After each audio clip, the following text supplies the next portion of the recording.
السلام علیکم ورحمت الله. د ذوالفقار علي بوټو په دور کې په 7 ستمبر 1974 کې قومي اسمبلی په سطح باندې د مفتی محمود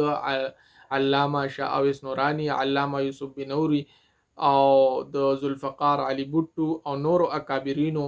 رحمهم الله د کوششونو په نتیجه کې یو مضبوط قرارداد راوړل شو او د ډیرو دلایلو او مناظرو نه بعد باغی کې قادیانیان غیر مسلمه تسلیم کړل شو او هغه باندې د کفر ټاپا ولګیدله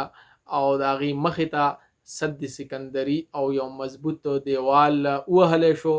چې د هغه پرمختګ او هغه مخنیوي وکړو، ځکه چې د دغه نمخ کې دوی په مسلمانانو کې ډیر انتشار خور کړو او ډیر زیات فسادات د دغه په نتیجه کې د دوی مسلمانانو په منځ کې خواره شوی. نو چې کله نه دغه قرارداد پاس کړل شو نو دا غینه پس مسلمانانو د سکون ساه واغستله. ورنه د دغه نمخ کې قادیانیان د حکومت په سطح باندې هم مضبوطو، حکومتي سطح باندې هغه سره وزارت هم ور سره وي، عوامي سطح باندې هغه ته هم کله اجازه او دغه تبلیغ بخپل د خپل عقیدی تبلیغ به کو کله او عوامو ته خپل ځان مسلمان ظاهر او نور چې څومره مسلمانانو هغه ته غیر مسلم ویل، ځکه چې د هغه عقیده مطابق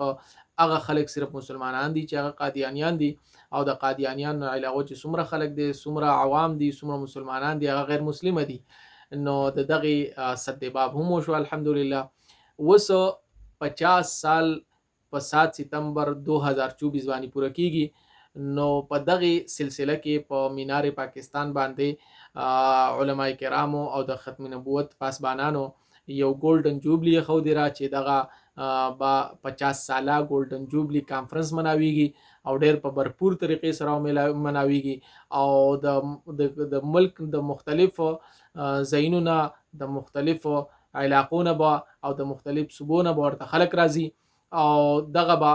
ان شاء الله ډیر کامیاب پروګرام وي او ډیر غټ کانفرنس وي چې د ملک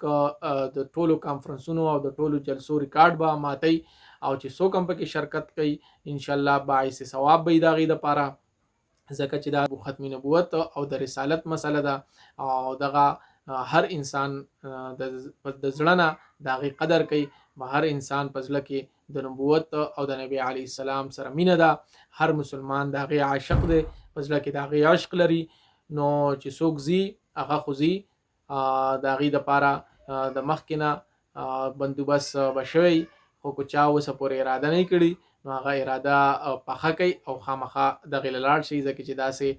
کانفرنسونه داسې مواقع کله کله راځي 50 سال بعد که بالفرض 100 ساله مناویږي نو په هغه کې به موږ یو یا به نه یو. نو اوس 50 سال پوره کیږي نو په دې 50 ساله کې کم از کم هر ملګري ته شرکت پکار دی چې شرکت د ثواب په نیت باندې وکړي. نو ان شاء الله د دې سره به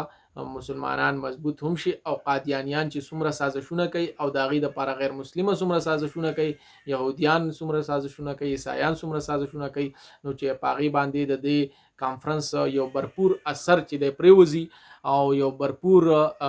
مغلوب شي یو قسم لا. نو چې مغلوب شو د دې کانفرنس په وجه باندې نو په دې کې زمونږ هم شرکت شوی، د هر ملګری شرکت به کې شوی، یقینا چې هغه تبا ثواب د دې برپور ملاويږي او د الله نه امید دا هم دی چې د دې په وجه باندې الله زمونږه بخشش او مغفرت وکړي.